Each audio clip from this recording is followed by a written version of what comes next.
You've likely been misled for most of your life. Somewhere along the way, you were told that masturbation was shameful, something to leave behind by the time you hit 50. But here's what rarely gets said.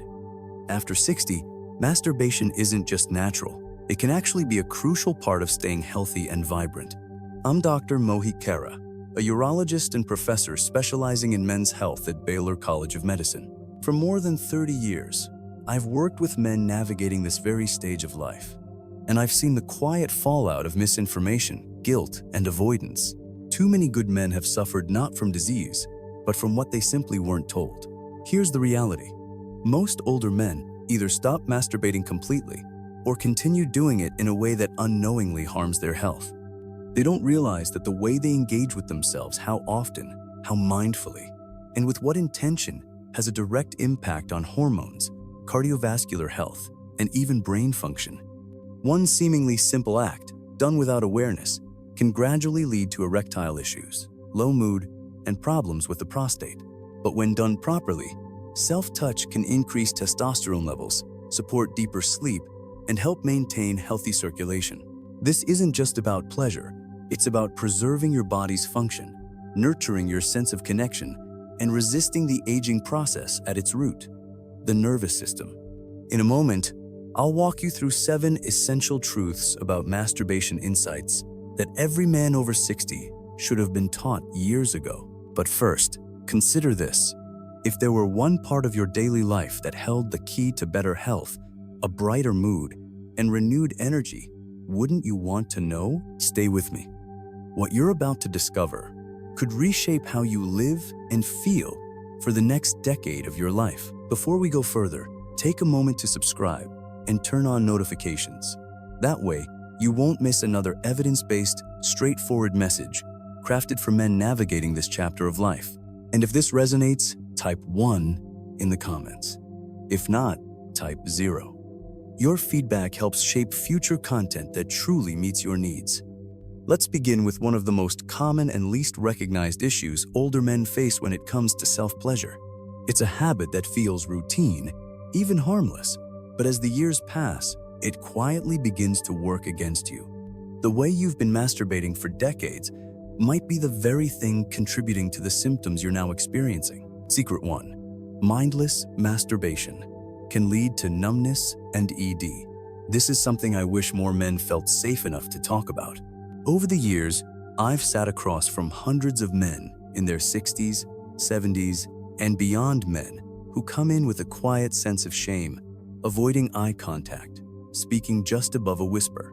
And eventually, as our conversations grew more honest, I'd ask a simple but revealing question: do you still masturbate?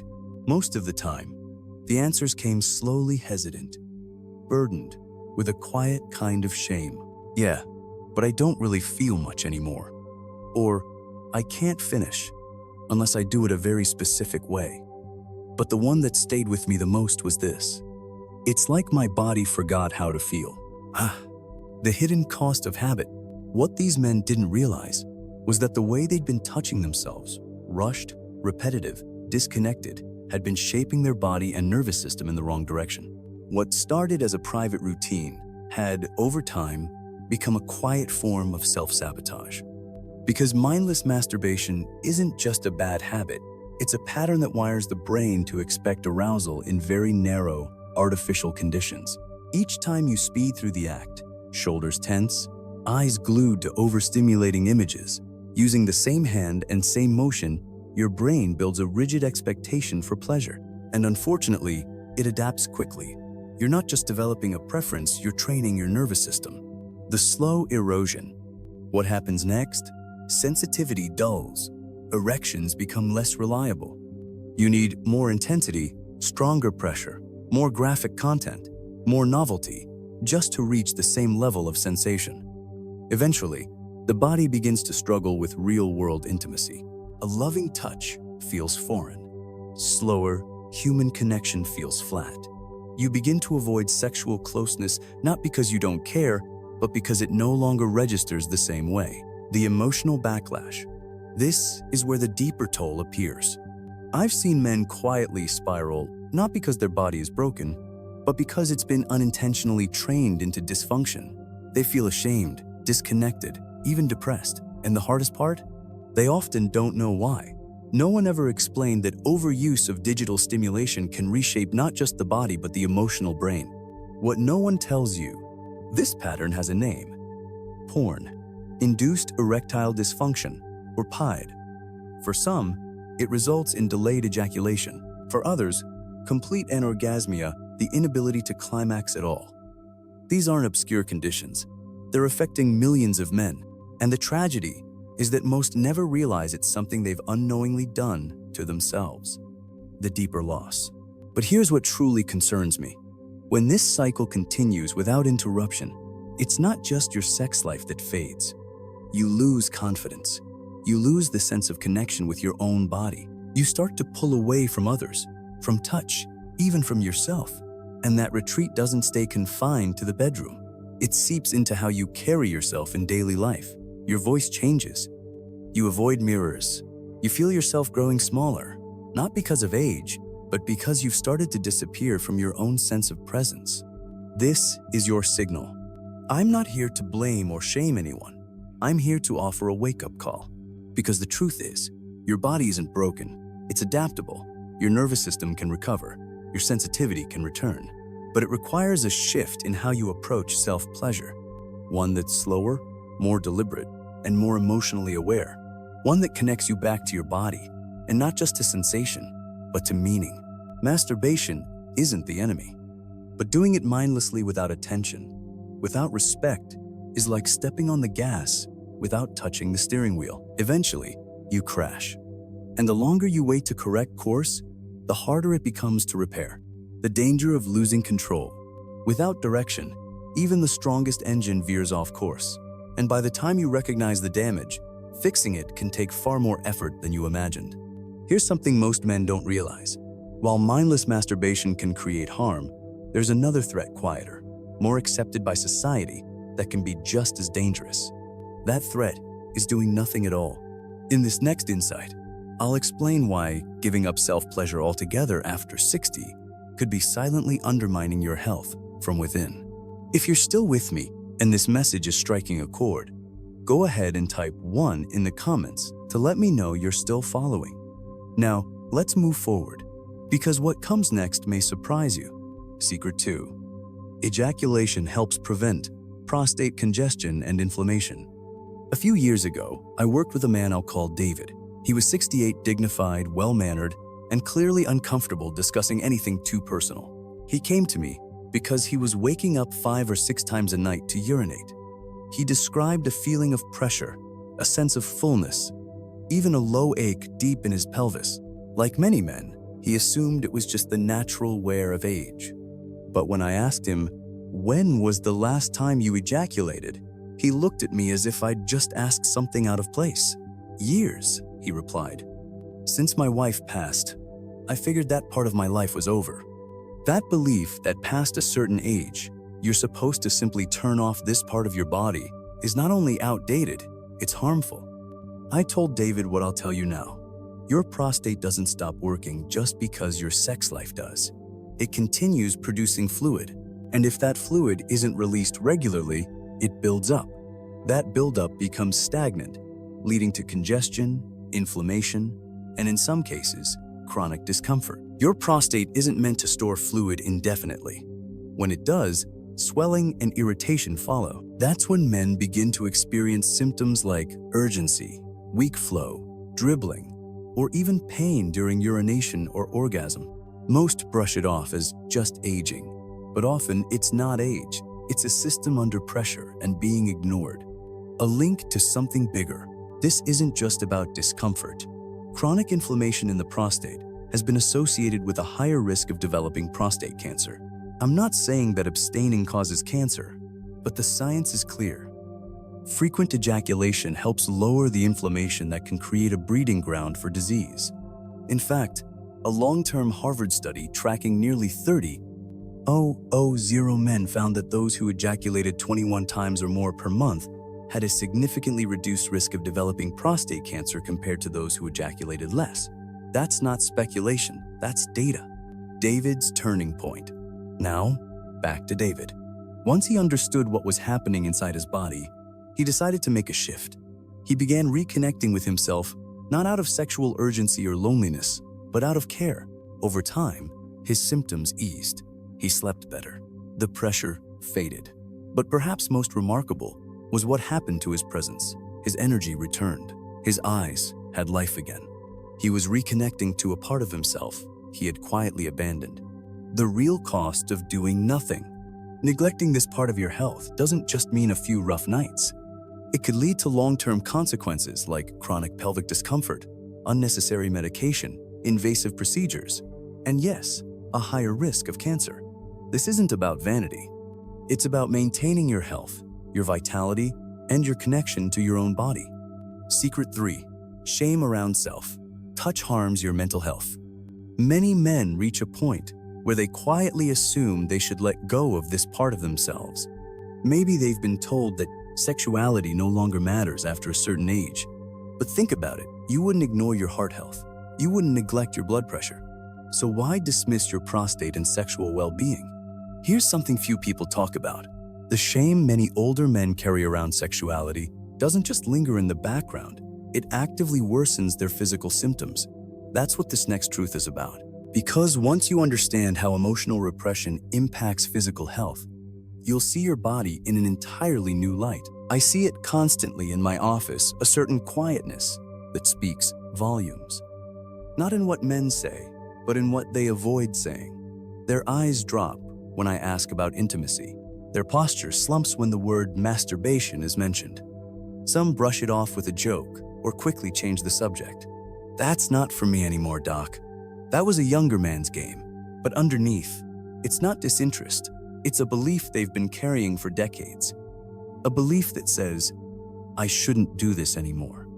And let's be real, that kind of shame is one of the most harmful, yet invisible, forces working against older men's health.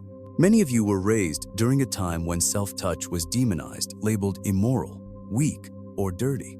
Some were even punished or shamed for it as boys. And though time passed, those messages never truly left. They took root in your nervous system, your beliefs, your body, influencing how you see yourself even today. What happens next is subtle but powerful. You start to withdraw. You avoid touch even when you crave it. You start believing that desire is somehow inappropriate. You stop reaching for yourself, not because the desire is gone, but because you've been conditioned to feel guilty about it. And gradually, that emotional disconnection becomes a physical one too. What most men don't realize is that healthy sexual touch, including masturbation, is linked to very real, measurable benefits. It lowers cortisol, your body's primary stress hormone. It increases dopamine, which boosts motivation and mood. It encourages the release of oxytocin, the hormone tied to trust and bonding. These chemicals don't just affect pleasure, they influence your sleep, memory, and emotional stability. But shame interrupts that natural system. It causes the body to tense up. It floods your system with stress signals. It creates mental loops of guilt that run in the background without you even noticing. And chronic shame becomes chronic stress, something science has directly tied to anxiety, depression, heart disease, immune problems, and even cognitive decline. I once worked with a 72-year-old man who had recently gone through a divorce. He wasn't on any medications, had no serious medical issues, but he came in feeling numb, flat, and deeply alone. He admitted he hadn't been physically intimate, not with anyone else, and not with himself for over 10 years. Secret 4. Sexual activity. Even solo can help boost testosterone. I figured that part of my life was over, he said. But behind those words was something deeper, a quiet sense of loss. Not just of sex, but of identity, of vitality, of feeling like himself. We took things slow, no medications, no dramatic interventions, just simple, steady practices to help him reconnect with his body. No shame, no expectations. After a few weeks, something began to shift. He stood taller. He started laughing again. His sleep improved. His blood pressure lowered. He wasn't cured. He was reconnected to himself. And that right there is the cost of shame. It doesn't hit you all at once. It drains you 1 inch at a time. It convinces you that you're past the point of feeling alive. But you're not. You are never too old to touch yourself with care, with dignity, with intention. You're never too old to feel whole again. And if shame alone can take so much from you, imagine what happens when your hormones begin to shift too. Because here's something many men never realize until it's already affecting them. Testosterone doesn't only decline with age, it drops off faster when you stop connecting with your sexual self entirely. And when that hormone begins to fade, the effects ripple far beyond your libido. It impacts how you think, how you move, how you show up in the world. That's why this next insight matters so much. I want to share something most men only learn after it's already affected their lives. Something I wish every man over 60 could hear, without hesitation or shame. Testosterone, the hormone that powers your drive, energy, strength, confidence, and desire, isn't just slowly disappearing because you're aging. That's the story many men are told. But in truth, testosterone begins to slip away even faster when your body stops getting the signal that it's still needed. When sexual energy is ignored, buried, or left untapped for years, your system begins to respond. It starts shifting resources elsewhere. Your body says, "Looks like we don't need this anymore," and begins to scale things down. Hormone production slows, circulation decreases, the body starts conserving instead of engaging. And little by little, you feel it. Muscles lose tone, weight creeps in around your midsection, your sleep quality drops, and that sense of inner fire, your edge starts to fade. Not because you're too old, but because your body hasn't been reminded in a long time that you're still here, still capable, still alive. I remember a man named Frank, 73, a retired firefighter, a man who once filled a room with strength and presence. But when he came to me, he was hunched, fatigued, and disconnected from the man he used to be. Secret 5. Erectile function follows. A use it or lose it rule. He told me he hadn't felt like himself in a long time. "I guess I'm just slowing down," he said. But when I looked at his blood work, the numbers told a different story. His testosterone was hovering just above clinical deficiency. When I asked about his sexual activity, he simply shook his head. "I don't see the point anymore. That mindset, more than age, more than numbers, is the real danger. It's not the turning of the calendar that does the damage, but the moment a man stops seeing his sexuality as a meaningful, essential part of who he is. So we started gently, not with a partner, but with himself. No pressure, no guilt, just small, consistent practices rooted in presence and curiosity. Over the next few months, I watched his body shift. His hormone levels began to climb. His posture improved. His voice grew more grounded. He started lifting weights again. And when he spoke, his eyes carried energy I hadn't seen before. Because here's the truth.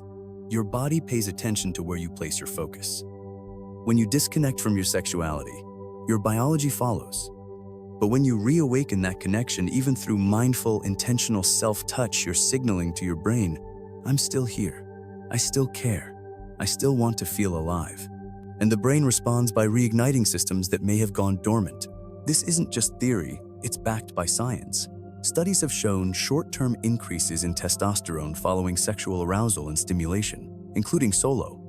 And beyond that, imagination, touch, and anticipation can impact hormonal balance, mood, and mental clarity. Your body was built to respond to connection. But if you deny it, that if you offer it nothing eventually, it stops offering back. And the cost? It's far more significant than most men realize. Low testosterone doesn't just affect your sex life.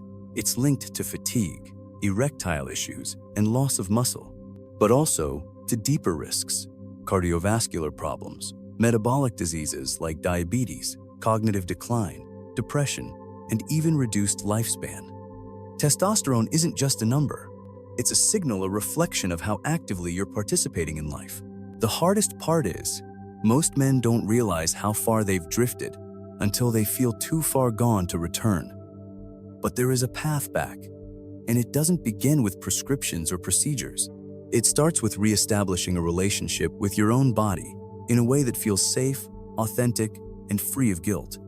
This is how you remind your biology that you're still in the game, still capable, still vital.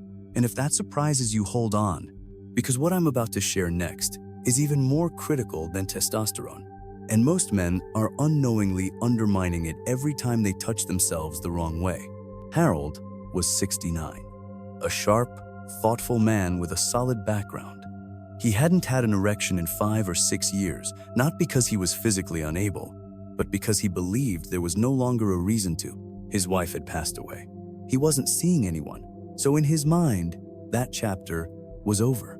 What he didn't realize was that his body wasn't just waiting passively. It was actively beginning to shut things down. Here's something most men don't realize. Your penis, like any other muscle or blood-rich structure, needs activity to stay healthy. When it's not used, the tissue begins to lose flexibility. Blood vessels start to harden, and oxygen flow decreases. Small tears can form, and over time, scar tissue builds up a process called fibrosis. Eventually, when you do want to use it again, your body doesn't respond the way it used to. And it's not because you're too old, it's because of disuse. That's where the real cost lies. When erections stop happening regularly, the smooth muscle in the penis begins to weaken. The intricate web of blood vessels responsible for creating fullness and firmness becomes sluggish. Levels of nitric oxide, the chemical that plays a key role in triggering an erection, start to fall. And here's the part no one talks about. This decline doesn't require a lack of sexual interest. It happens purely because the body isn't being stimulated. If your system no longer senses arousal or engorgement, it starts assuming that function is no longer necessary. And the longer that goes on, the more damage is done not just to the body, but to the mind. Because as the body stops performing, the mind begins to pull back too. Your confidence slips. Your sense of self begins to blur. You start feeling like a lesser version of the man you once were. It's not your age that causes that, it's the quiet breakdown of a part of you that was once vital and alive. For many men, that leads to withdrawal, sadness, even early cognitive decline. I've seen it unfold not with dramatic changes, but with subtle, steady losses that could have been prevented. So what can you do? You remind your body it still matters. You let your nervous system know that this part of your life is still active, still essential, and you can do that alone, without a partner, without expectations, and without shame. Regular erections, whether from sexual activity or even non-sexual arousal like fantasy, imagination, or touch, keep the system in motion. Blood keeps flowing. Tissue stays nourished. Neural pathways stay alive. This isn't about chasing pleasure. It's about preserving one of the most fundamental aspects of your health and identity. Keeping your erectile function intact isn't just about sex. It's a signal to your body that you're still fully present in your life, that you're still connected, that you're still engaged. And I understand how easy it is to fall into stillness, especially when the world quietly tells older men that it's time to fade into the background. But silence has a cost, and your body remembers everything you stop giving it. So now you might be wondering, if maintaining erections matters this much, what else might you be doing, perhaps unintentionally, that's interfering with your ability to get or keep them naturally? Secret 6. Porn changes your brain, but you're still in control. Now we arrive at something even more damaging than sexual inactivity, a modern habit that's rewiring the brains of millions of older men without them even realizing it. I'm talking about pornography. Yes, even the kind that seems harmless. Because over time, it can quietly strip away your sensitivity, dull your desire, and take the joy out of real intimacy. This isn't an easy conversation for most men, especially those in their 60s or 70s. I've had countless patients shift uncomfortably in their seats when the word porn comes up. Some look away. Others try to change the subject.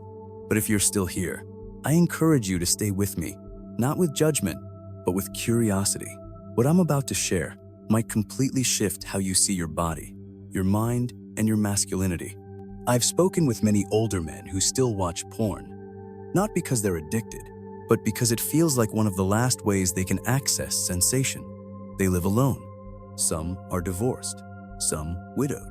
They're not chasing fantasy, they're chasing connection, or at least the memory of what connection used to feel like. But here's the truth that almost none of them know. The kind of porn that exists today is vastly different from what they encountered decades ago. What once were static magazines or soft-focus films has evolved into a stream of hyper-stimulating, fast-paced digital content. And the human brain, especially as it ages, isn't designed to handle that kind of overload without consequences. Each time you watch high-intensity porn, your brain releases a surge of dopamine, the chemical tied to motivation, reward, and pleasure. But over time, the constant exposure starts to dull your brain's response. You become desensitized to normal, everyday touch. You begin to need more novelty, more extremes, more stimulation just to feel something. This isn't about preference, it's about brain chemistry. Your neural wiring adapts to what you repeat, and your body follows suit. Erections become less reliable. Orgasms become harder to reach. Some men even develop a condition known as porn-induced erectile dysfunction, where arousal only happens with porn and never in real-world or solo experiences without it. And the damage doesn't stop at the physical. I've seen men spiral into self-doubt, anxiety, and emotional isolation. They start to believe something is wrong with them. They feel broken, disconnected, ashamed. And the tragedy is, they often don't realize that the very thing they've turned to for comfort is what's slowly draining their vitality. But let me tell you something important. This is not permanent. You are not broken. You are trainable. And even if you're in your 60s, 70s, or beyond, your brain still has the incredible ability to heal. You can rewire it. You can relearn what true, grounded arousal feels like, the kind that doesn't rely on screens or extremes, but on presence, imagination, and self-respect. Secret 7. The most dangerous mistake: isolation. Real healing begins when you stop chasing artificial highs and gently return to your body, to real presence, to subtle sensation, to imagination, and yes, even to silence. Some men find clarity by stepping away from all visual stimulation for 30 days. Others ease back slowly, one intentional choice at a time. What matters most is that you begin to rebuild your connection with pleasure, not as a habit, but as something meaningful. The point isn't to abandon pleasure. It's to reclaim it, to make it yours again, to feel something real. And if digital overload has dulled your senses, then what I'm about to share may reach even deeper. Because while porn can hijack your brain, isolation, true isolation, can slowly take your spirit. This final truth may be the most important one of all. It has nothing to do with technique, hormones, or physical ability. It has everything to do with what happens to a man when he stops being touched by others and by himself. Among all the challenges older men face, one stands out as more dangerous than falling testosterone, more damaging than overstimulation, and more harmful than most physical conditions, and that's isolation. And I don't just mean living alone, I mean something deeper. The kind of isolation that settles into your bones when you stop being touched, when you stop reaching for yourself, when you slowly begin to disconnect from your own body. Not because you want to, but because you've been silently taught that men your age are supposed to move on from this part of life. I remember a man named Peter. He was 76, a retired engineer. Thoughtful, composed, the kind of man who always had a neat shirt and a polite word. But as he spoke about his daily life, something in his tone felt empty. He told me, matter-of-factly, that he hadn't experienced physical touch in over a year. No hugs, no handshakes, not even a touch on the shoulder. He didn't say it with sadness, he said it like it was just the way things were now. But what Peter didn't understand is this. Touch isn't optional. It's not a luxury. It's a biological need.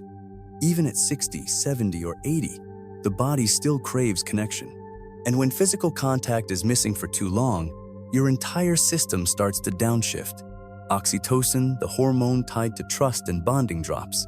Cortisol creeps in. Blood pressure rises. Sleep gets worse. Immune function falters. And most concerning of all, the brain begins shutting off emotional and sensory pathways to protect itself from pain.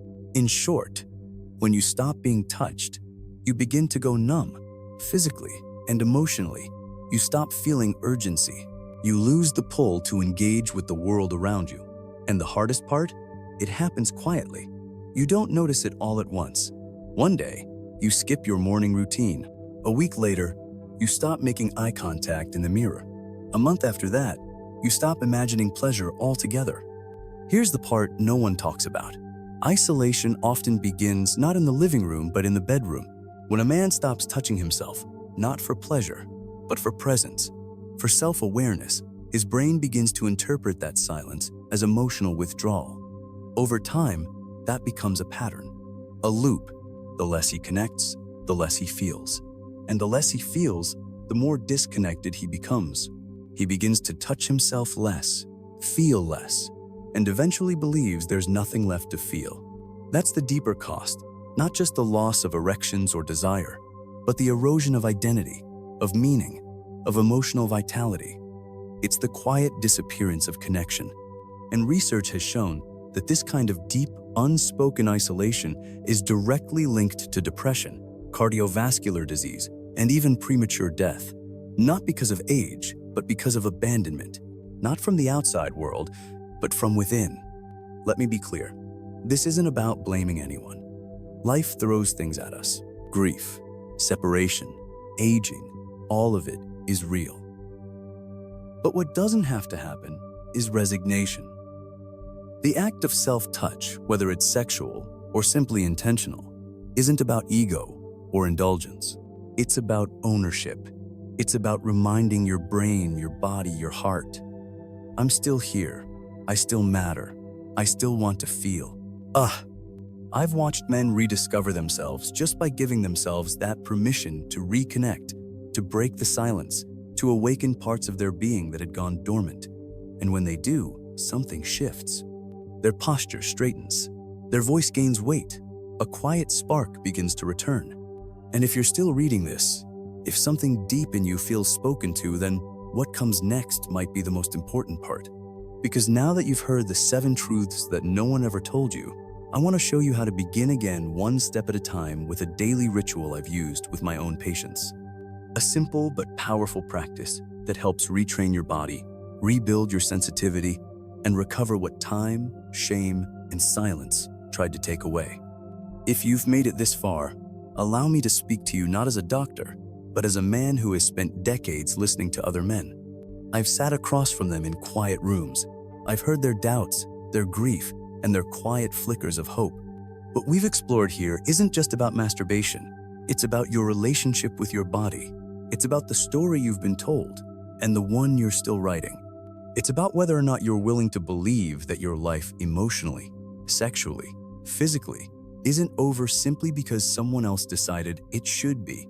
We began by uncovering how mindless, rushed masturbation can condition the body into dysfunction, how repetition without awareness can numb the senses and rewire the brain. We looked at what happens when men stop ejaculating entirely, how that can lead to prostate inflammation, congestion, and even elevate cancer risk, because the body is meant to stay in motion. We addressed the quiet, corrosive power of shame, how men carry inherited guilt from childhood, culture, or religion. Guilt that has no rightful place in a healthy relationship with one's own body.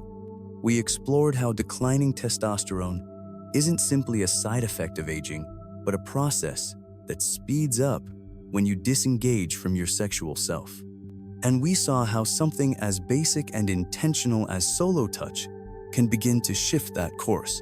We talked about how erections aren't just about sex, they're a reflection of your vascular health. A true useitorlosit system. Ignore it long enough, and the effects show up not just in your bedroom, but in your confidence, your energy, even your memory. Then we opened a difficult but essential door, pornography. Not to shame, but to explain. To reveal how today's hyper-stimulating content rewires the brain not through morality, but through neurobiology. What once triggered excitement gradually desensitizes you to the real thing. And finally, we looked at perhaps the most dangerous threat of all, isolation. Because when you stop touching, stop being touched, stop connecting, your body doesn't just lose pleasure, it begins to lose purpose, emotion, engagement, life itself. If there's one message I hope you carry with you, it's this. You are not broken, you are not too far gone, and you are absolutely not alone. Every part of your body, even now, still wants to respond to touch, to connection, to aliveness. Your brain still wants to feel. Your heart still wants to open. Your skin still remembers what it means to be alive. And here's the powerful truth. The way back doesn't depend on anyone else. It starts with you. It begins with a decision to stop shrinking into silence, to stop apologizing for your right to feel good in your own body, to stop believing the falsehood that aging makes you invisible. Because you're not invisible, you're here. And what you choose to do with that presence still matters deeply. That's why, when my patients are ready to reconnect, not with pills, not with pressure, but with presence, I offer them something I call the Golden Protocol. Just 10 minutes a day. Quiet, intentional time spent with their own body. No expectations, no distractions, just touch, breath, and awareness. For some, it becomes a grounding morning routine. For others, a calming ritual before bed. But for nearly all of them, it becomes a turning point. Because when a man touches himself with care, not from habit or urgency, but with curiosity and respect, something inside starts to shift. The body begins to remember. The mind begins to soften. That inner spark begins to glow again. And maybe, just maybe yours will too. Because this journey isn't only about reclaiming your sexuality. It's about reclaiming you. And it begins right here, right now, with one quiet decision to return to yourself.